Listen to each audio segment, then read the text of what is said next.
Isaiah Williams from Texas A&M is a star among stars in this transfer class for Kansas State. Colin Klein getting him to come up after a redshirt freshman season at Texas A&M and to have him for another 3 potentially in Manhattan. Look out.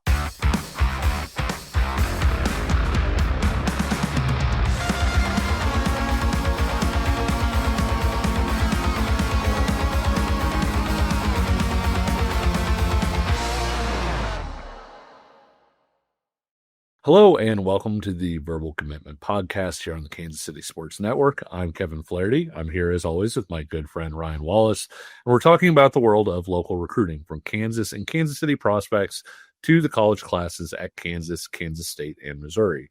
We are neck deep in the transfer portal right now, so we'll be talking more about that, local players, as well as guys that we like that Kansas and Kansas State have added. So stay tuned for that. If you like what you're watching, like this video, leave us a comment below, and subscribe to follow along here on YouTube. We just started a new channel here on YouTube, KCSN Varsity, and we have some pretty big plans for it. So follow us here to keep up with the show and any changes. If we have live shows, you'll be notified when those live shows come out. Might be doing that with some recruits and things like that here in the future. So you'll want to be subscribed. If you're listening on an audio platform, you can leave us a review, a 5-star rating, wherever you get your podcasts like Apple or Spotify. We have our own specific audio channel through KCSN on Apple and Spotify, so you can seek us out there. Word of mouth always helps us out too, so tell your friends about us. As always, we appreciate you guys helping us to grow and getting us in front of more people like you. Ryan, in our last episode, we talked about some big-time local players who were entering the portal, and several of those guys have made their decisions on where they're going to play their college ball at their next stops. Before we get to those guys, a quick hit of news in that CBS Sports' Matt Zenitz reports that Mill Valley star Jaden Woods will withdraw from the portal and return to Florida for his second season. Huge news here for the Gators. That's like breaking news as we're recording right now. Because we were going to, as you mentioned, we were planning on talking about not only some of the local guys that had committed, but some of the local guys who are still on the market. And then before you had just said that news, I would have to think Jaden Woods would have been at the top of that best available list, right? Yeah, absolutely. Absolutely. And while Jaden Woods is returning to his previous school, a number of other players are moving on. I'm sure we're forgetting some guys here, Ryan, but let's run through a few here really quickly. Josh Manning going from Missouri to Kansas State. Marcus Neal going from Iowa State to Penn State. Toby Osunsomni, K-State to Indiana. Jaden Ham is going from Kansas to Arkansas State. Carter Paps is going from Washington State to Iowa State. Hank Purvis going from Purdue to the SEC in South Carolina. Lorenzo Fenner, one of your favorite players. We talked about him a lot last episode. South Dakota to Cincinnati, so he will be in the Big 12. Caden Crawford making the jump up to Iowa State, returning to the Power 4 ranks as well. Anybody major that, I mean, I obviously didn't talk about everybody there, but is there anybody else that kind of jumped out at you where, hey, this is a guy that committed that we should be talking about? Well, I mean, in terms of going to the Power 4 level, we follow everybody here at the Verbal Commitment. Eli Ozick, who is a North Dakota State kicker out of Liberty High School, the Blue Jay, he's headed to Iowa City. And so he'll be an Iowa Hawkeye, so he'll be kicking or be in a competition to kick at a Big Ten university. So he came to mind. Jet Vincent is another player from Canton Galva. Again, we cover it all here, folks. We do. Transfer linebacker from Colorado State. He is staying in the Mountain West, or is it the New Pac, whatever you want to call it, and will be headed to Wyoming. So you now have a little Jet Vincent, Parker Boland's up there. So yeah, interesting flavor up there at Wyoming. A lot of local ties up there for the Cowboys. But those two were two that you didn't mention. But yeah, we're starting to see a lot of these names come off the board, Kevin, rather quickly. It's been about a week, and so most guys I think have an idea, and even if they haven't made a decision, I feel like I would hope anyway that most of these players that have been in the portal for a minute now are down to maybe 2 or 3. If not, things get a little dicey. Well, these are guys that have made their decisions, and we like a number of these fits. I know you like a certain wide receiver who is headed to K-State, and the fit there, obviously, Kansas State really recruited Josh Manning hard the first go round, really wanted to pair him with Avery Johnson. Now all of a sudden you're able to pair him not just with Avery Johnson, but a certain wide receiver from Hutchinson Community College that gives you just gigantic wideouts on the outside. Marcus Neal is a guy that we think could have played at any level, and it'll be exciting to see him at Penn State. One guy I did want to ask you about from a fit standpoint, Caden Crawford, because he was a guy that went to Iowa, didn't play a ton at Iowa, wound up having to transfer down to the FCS level. Now he's making a return to Iowa State. What do you think about Crawford, kind of coming to the Big 12 now? Because he had Big 12 offers in the first go round when he was there as a recruit. I was going to say, like, hindsight being 2020, I thought Caden Crawford was good enough to play at Iowa. Thought he could stick at Iowa. Again, hindsight being 2020, I now feel like Iowa State was maybe the place he was always destined for, from the standpoint, Kevin, that fit-wise, whether it was Matt Campbell, whether it's Jimmy Rogers, a developmental program that's probably, always going to instill the things that Caden Crawford is about, which is the character, the motor, the physicality, winning at the line of scrimmage with strength and not just kind of pizzazz, right? All these things that Caden Crawford is just a football player, a hell of a football player. And I think that's kind of what Iowa State is, right? It's just like football players. And so I'm with you. I'll echo that. I think it's a great fit for him. Jimmy Rogers, what he was running at South Dakota State, what he carried over in the 1 year at Washington State seems to fit right up Caden Crawford's alley. So again, I think it's easy for folks to say, well, he didn't work out at Iowa, but he did at South Dakota. So maybe he was destined for the FCS. I think maybe Iowa just wasn't the fit for him at that time. He goes to South Dakota. He figures himself out. They figure out kind of where he's best at. They now have that tape, right? That's not just practice tape. That's from the FCS level on Saturdays. And I think Iowa State will use him very, very much the same South Dakota. And I think you'll see a similar effectiveness from him in the Big 12. Ryan, there are just as many players, if not more of them, who have yet to make their decision.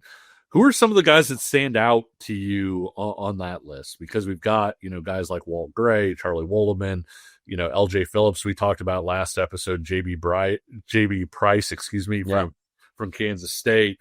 And I know there are some other guys on that list that you really like as well. Yeah, I would say right now in terms of best available, certainly in terms of buzz, Trey Richardson's got to be up there. Sure. Player from Topeka Highland Park, right? Yep. I'm trying to go back in my memory here. Yes. He's getting interest from, I think there's a visit to Louisville on deck. I think Texas is involved. We've seen names like Ohio State be in contact with his agent. Georgia, maybe, I think, was in contact with his agent at one point. K-State is still very much in the fold. From the things that I've gathered, it sounds like, maybe mom would prefer that he stay a little bit closer to home. But Trey's value is obviously sky high after what he did at the end of the year for Vanderbilt. So he's commanding some big attention, big numbers probably in the NIL market. So I would put Trey Richardson up there. A guy that, look, love him, hate him, he's going to be a guy that's going to draw interest in the transfer portal. I'm a little surprised we haven't heard more regarding his recruitment. Dylan Edwards. Yep. Like, you cannot tell me that there aren't coaches out there that are going to ignore anything that did or didn't happen in the past, right? Anything he has or hasn't done at the collegiate level. Speed. Like, people will give that a shot, no matter what. And so Dylan Edwards is obviously a name that jumps to mind as kind of a best available that's still out there. When I look at the group of five, that's where I think you might be able to find a diamond in the rough, and a guy that I know you and I both liked coming out of high school. And I thought he ended up at the right level. He's going to end up being able to make the jump from Ball State to, it looks like, the Power 4 level. I know he was on a visit to Washington not that long ago, and they're not the only school involved. Darren Diesel Conley. Yes. You remember, we love pumping the diesel. from Pembroke Hill. The brother, God, I'm losing it tonight here, Kevin. The older brother that was at KU. The first name, I cannot remember his first name. Yeah, I'm blanking too. Oh my gosh, we're killing ourselves. This is what happens when you put two old guys on it. Oh my God, Quentin Conley. Quentin Conley. Whew. This is his younger brother. And Darren, who goes by nickname Diesel, at least it was in high school. When we saw him at combines and stuff, like he was a kid that you knew could kind of blow up in terms of his physical body. And he did. He's a guy that I think can go inside or outside on the defensive line. Had a really good season at Ball State this last year in the MAC. And I think that he's going to a player that's probably worth the type of attention that like Washington is giving him. Maybe he doesn't fit for some of the, not all the local schools. I know you're going to talk about Kansas. They've got a very strong defensive line group kind of already in the fold. Not sure that he fits maybe at K-State or Missouri either, but I feel like he's capable at playing at the Power 5 level, Power 4 level, and making that jump up from the MAC. Yeah, I'll mention two guys that I mentioned when I first talked about the list.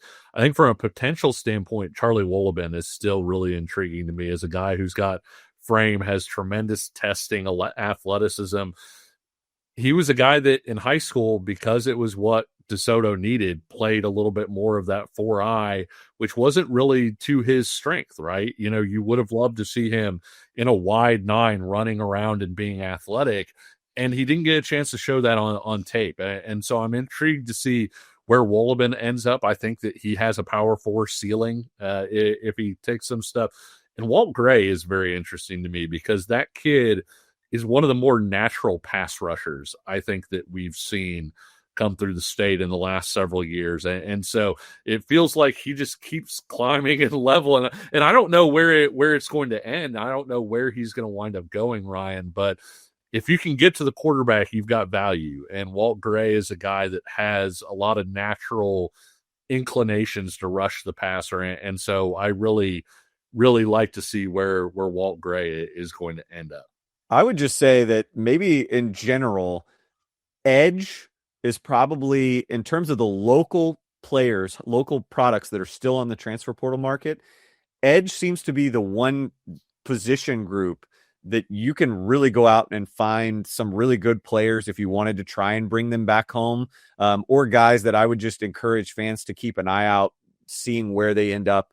And maybe if that next destination helps them progress a little bit more than maybe their past. I mean, you think about Samuel Samé at Iowa State. I think he's still on the market. You mentioned Charlie Wolleben, Big Ike Eziogu, also an Iowa State guy. All three of those guys are still on the market.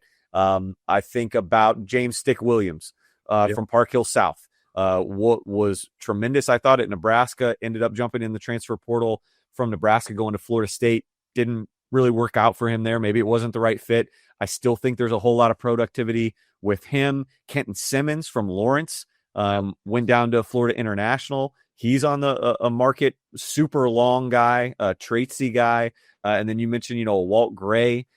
Depending on how you see him, he's probably more interior, but like Melvin Laster from Liberty North on the market from UNLV. He's more of an interior guy, but you see a number of different edge guys that I think are from the Metro or from the state of Kansas that could still be steals, kind of late signees. Again, maybe not at K-State, KU, or Missouri, but somewhere that they could continue to kind of make some noise at the college level. Yeah, with regard to Sticks, I realize it's a different position, but Malik Benson didn't really make it at Florida State. He's kind of showing out in a big way at Oregon right now, so that's not necessarily disqualifying. And Ryan, as these guys start to look for their homes, it's a little bit difficult for some of them to put their best foot forward for a reason that maybe not a lot of people who are in this space think about. And I know that this is an issue pretty close to your heart here. Yeah, I kind of teased it on social media that I was probably going to go on a rant. I was probably going to vent a little bit. So hopefully I don't yell too loud in the mic here. First off, before I jump into my vent real quick that you teed up rather nicely, and now I'm going to whiff at it. I did want to have, I wanted to pick your brain here because this ties into where I'm about to go. And let's just talk about McGuire Richmond for a second. Puts out on social media that he's been released from K-State. And very quickly, I'm hearing that, there was some buzz around the K-State community that there was some hot debate about that. Is it right to release players? Should he have been released? I wanted to get your thoughts on it. For me, I'm very much of the stance that if this had been Chris Kleiman's staff that was cutting him loose, quote, releasing him, cutting, then I would have a bigger problem with it. They would have been the ones that offered him the scholarship. I'd talk to you kind of off air. That's one of those where the old saying is like, you made the bed, you lie in it, right? Yeah. Like if a kid didn't work out the way you thought, or you want to recruit over him, then you recruit over him, but he should stay on the roster. You were the one that offered him the scholarship. Because it's a brand new staff, that's their prerogative. Like, they don't owe anybody anything. Is it sad for McGuire Richmond? Yes. Do I think he's capable of playing at a level like K-State? Yes. But again, it's a business now, right, Kevin? Like, and especially with the new staff, I can't really fault them for doing that. But I would also just say this happens everywhere. It's been happening everywhere, where people will kind of politely show you the door. And a lot of times it's not even showing you the door. It's maybe having you come in and sitting down, and you think that you're just there to talk about the end of the year, and they're passing you maybe a cell phone number to a fellow coaching colleague of theirs that coaches at a lower level. And it's a nod, wink, wink situation. But this has been going on for a long time. But I wanted to get your thoughts kind of on this whole, is it right, or how you feel on the whole releasing or cutting of players? Yeah, it used to be a position switch thing, right? Like, it was, if you look back in the early 2000s, it would be, hey, you're not making it a quarterback. We're going to have this conversation with you where we're going to say, you can stick at quarterback if you really want to, but you're never going to play here. So, why don't you come to wide receiver? You have a chance to be on the depth chart. You can help us out. And with the portal era, with the money that's invested in all of these guys, I know a trainer friend of both of ours has said that one of the things that he tells his players now is that it's a business. And the way that it's great that you can get money now, it's great that you have the ability to capitalize on NIL, make this money and everything else.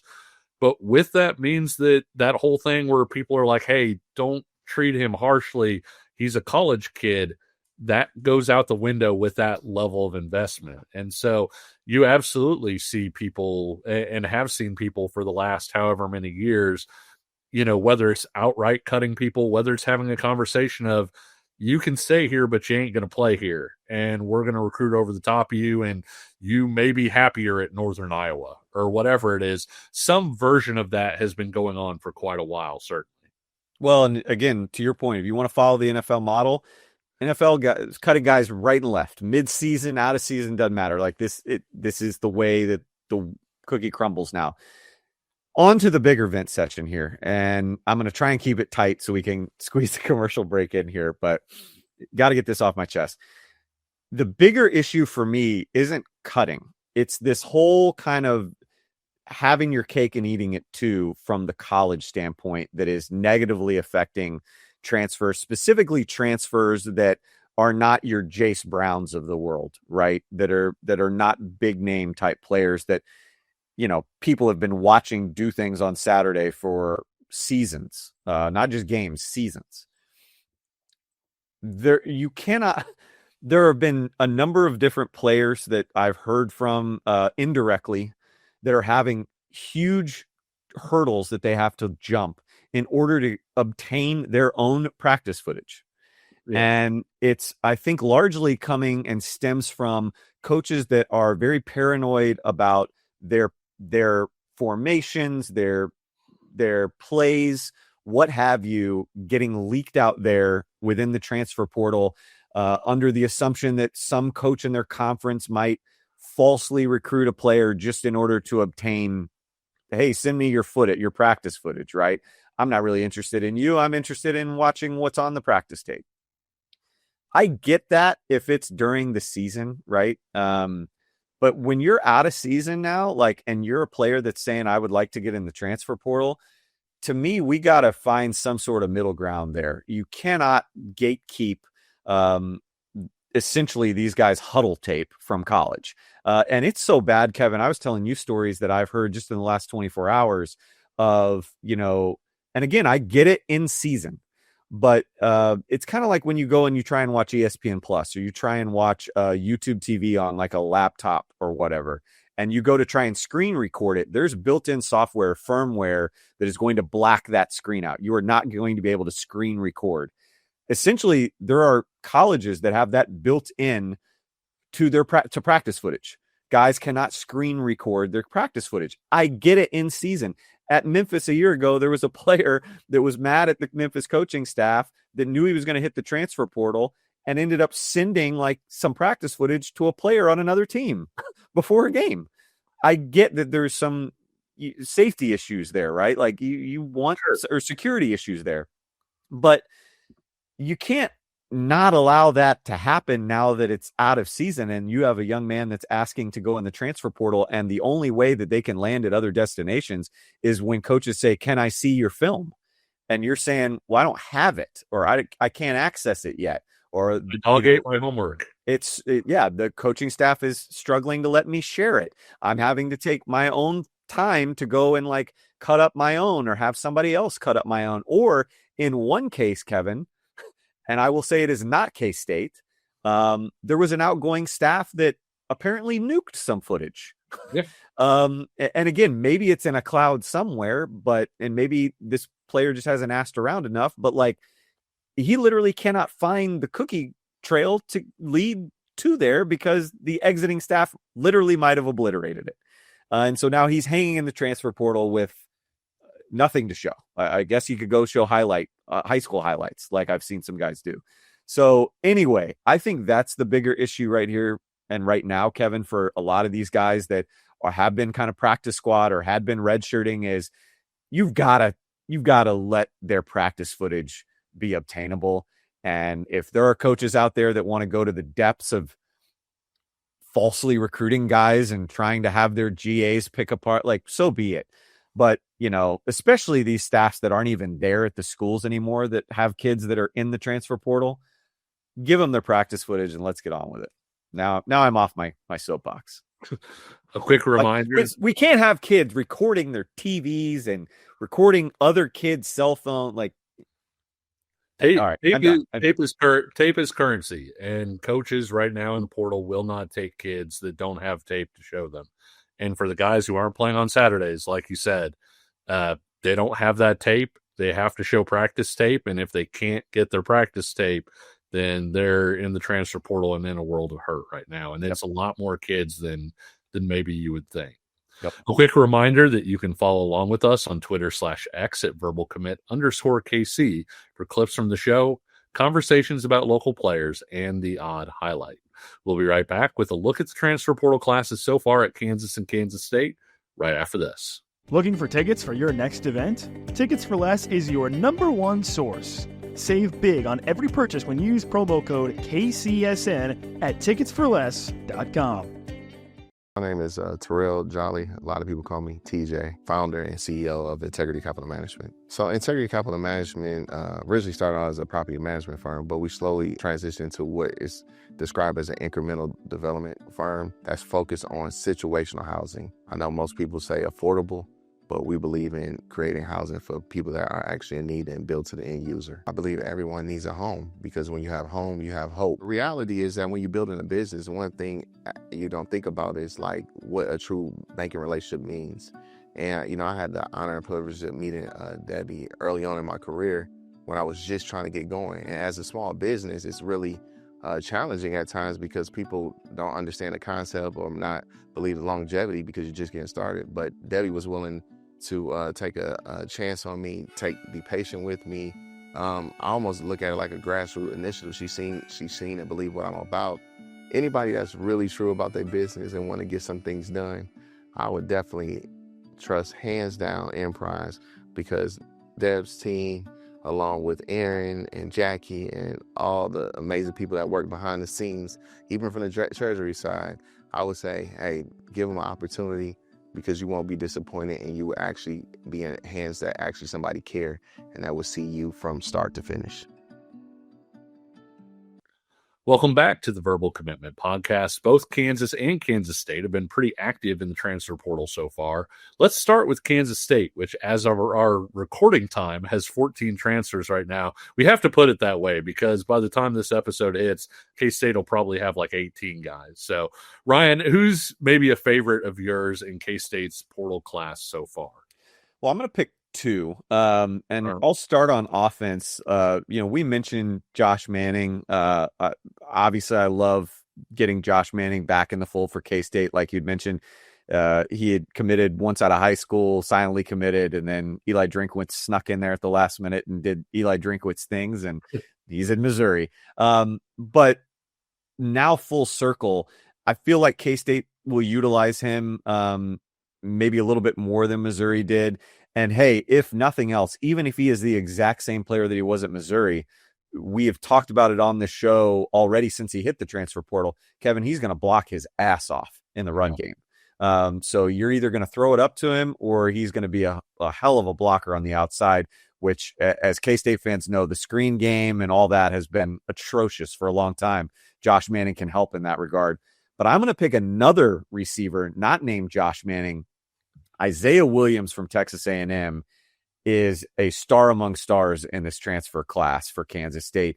Colin Klein getting him to come up after a redshirt freshman season at Texas A&M and to have him for another 3 potentially in Manhattan.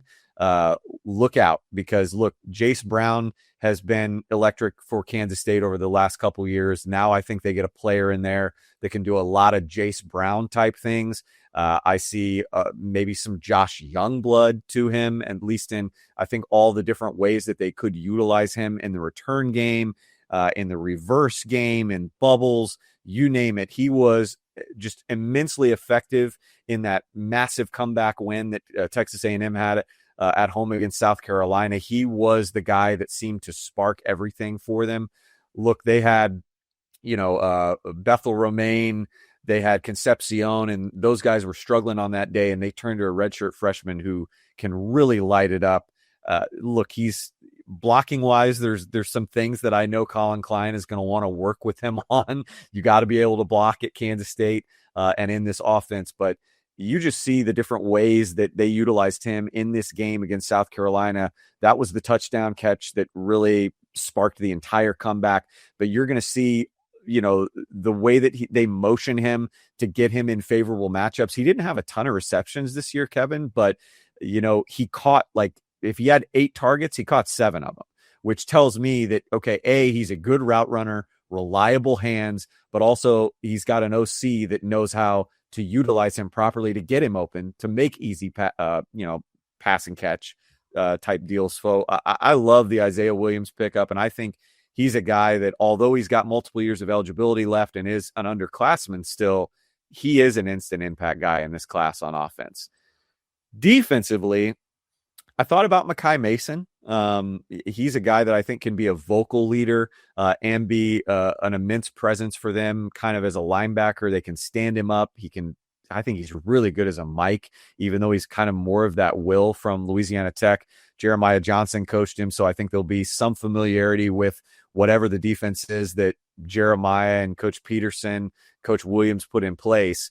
But I actually went with another underclassman here, Kevin, a transfer pickup from Oklahoma State, Jacoby Oliphant.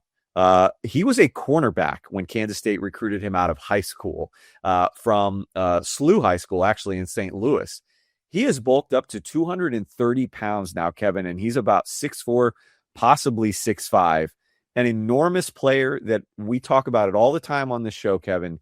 He can be a defensive chess piece. When you go and you watch the tape on him, he is so comfortable in space because of his days as a cornerback. It's so easy for him to move out there. You watch him here against Noah Fafita. He's lined up at a mic. He was kind of at a Will. Now he's kind of in that mic in the box. Look at how comfortable he is in space, spying Noah Fafita, forcing loss of yardage there. And then here he is off the edge, coming on a blitz formation, rolling over the fullback there, it's Carson Hansen, the halfback, and getting a sack on Rocco Beck. I think he can be a maneuverable piece. He's probably going to have some ups and downs just because he was utilized more so in like this kind of third down package for Oklahoma State most of the year. I thought they should have played him more because the more snaps he got late in the year, it seems like the better he played, the better that Oklahoma State's defense played.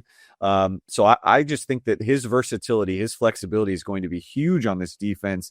And even if he's not a game changer in year one, I think this first year, getting him comfortable in the system and playing him more on Saturdays is going to do a world of difference for K-State's defense and for his career moving forward.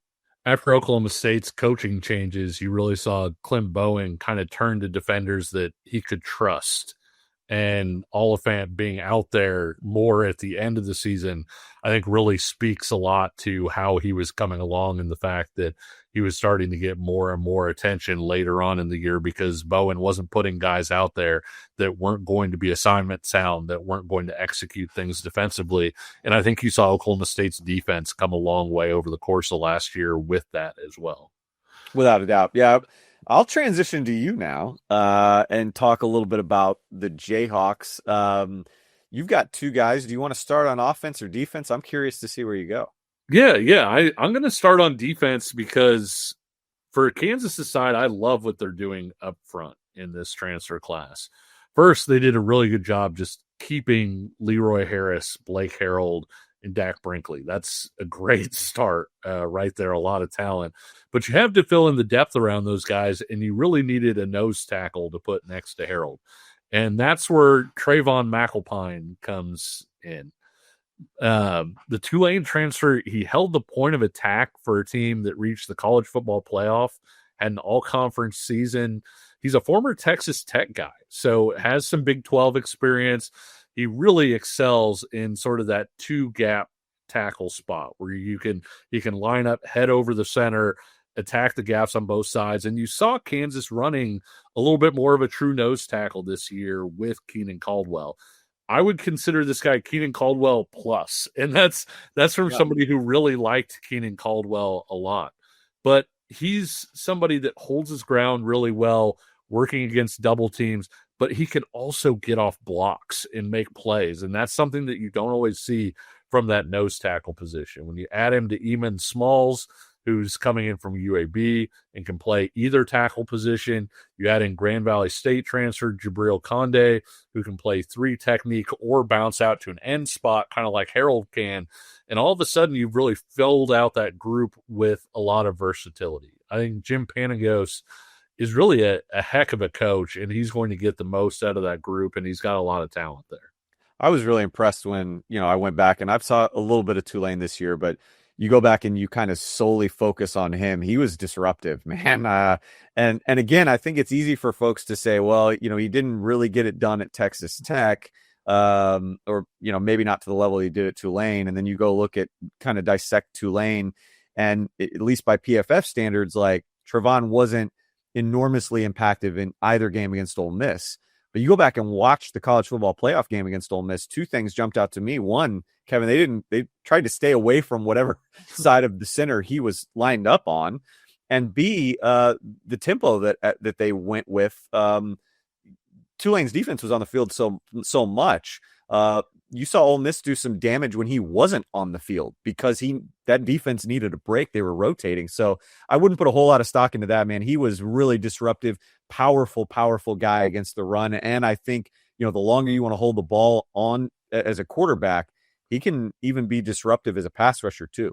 Yeah, he can collapse that pocket pretty well. For my second transfer, Ryan, I'm actually going to talk about a guy who isn't in the portal, but would be a major get for the Jayhawks. Nothing is official yet. This is a maybe. But Kansas linebacker Trey Lathan, who led KU in tackles last year after transferring in from West Virginia, announced a week ago that he would be entering the transfer portal. Now, as it sits today, on January 7th, 5 days after the portal is open, guess who hasn't hopped in the portal? Trey Lathan. Kansas has 3 linebacker transfers already signed right now, and you're largely rebuilding that group and the depth around there. But you don't want it to be a total rebuild. And if you can keep Lathan in Lawrence, that would be huge. The Jayhawks have typically played 2 linebackers together. Usually it was Lathan and Bengali Kamara. And bringing Lathan back means you have a pretty strong foundation in the middle, right behind the defensive line group we just talked about, and in front of a defensive backfield that returns a lot of production and experience.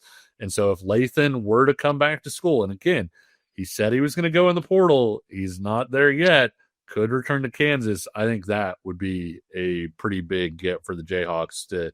That would be as big as any transfer get that I feel like they could get in this portal side. I was going to say I've been pretty public about the fact that I'm kind of a truther when it comes to the transfer portal. Like I don't like when everybody thinks that every addition is amazing, great, this massive get. But when you talk about Trey Lathan, that would be a massive get for KU, massive coup for KU to keep him in the fold because of what you said. Like he could be the quarterback of that defense and really lead a group that's got a lot of potential coming back, potentially with some of these transfers, especially up front, what they're doing. That front seven, when you add Trey Lathan in there, that becomes a pretty salty group. If Lathan doesn't count and I need to add an offensive guy, can I just say it'll be fun to watch Syracuse transfer running back Yassine Willis? Nick, can you roll the clip right now? It would be fun.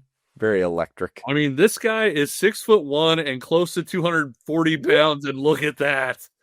The guy's got hops. And you think about bringing back Andy Kotelnicki and the downhill nature of that running game and the fact that he's going to be able to put his foot in the ground and just be a big old guy with some athleticism.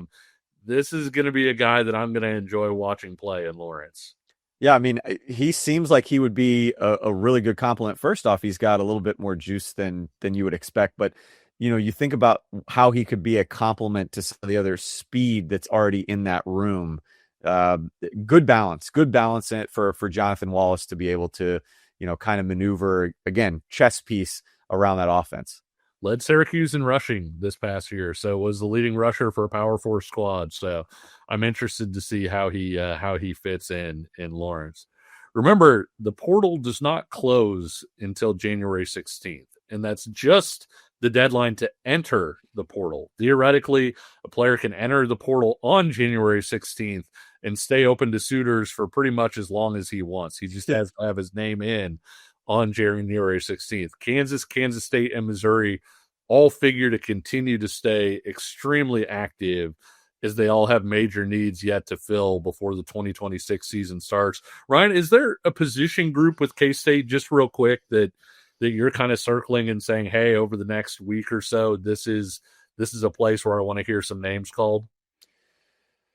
Oh, that's tough. I would probably say continuing in the trenches, probably offensive line on the offensive side more than defense. Like I know that they're still looking for some guys. I mean, they've got Keaton Jones. I believe they've got a Cal Poly kid either signed or committed. I mean, they've got some bodies there, but I know that that's an area that they want to continue to bolster. So I would probably say that's an area that I would expect more names simply because they need bodies in the offensive line group for the new offensive line coach, Mike Schmidt.